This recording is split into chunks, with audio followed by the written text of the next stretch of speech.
Cristiano Ronaldo আবার প্রমাণ করলো লেজেন্ডরা কখনো শেষ হয়ে যায় না। 2006, 2010, 2014, 2018, 2022 আর এখন 2026 ফিফা বিশ্বকাপ ইতিহাসে প্রথম ফুটবলার হিসাবে 6টি আলাদা আলাদা বিশ্বকাপে গোল করে অবিশ্বাস্য রেকর্ড গড়েছেন ক্রিশ্চিয়ানো রোনাল্ডো।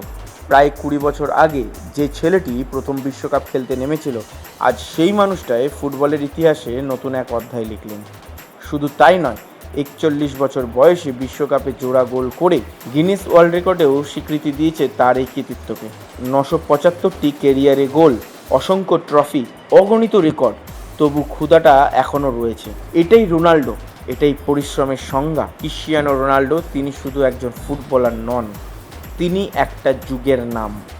এ বিষয়ে আপনার কি মত? কমেন্ট করে জানান। আর আপনি যদি ক্রিশ্চিয়ানো রোনাল্ডোর ফ্যান হয়ে থাকেন তাহলে কমেন্টে CR7 লিখতে ভুলবেন না।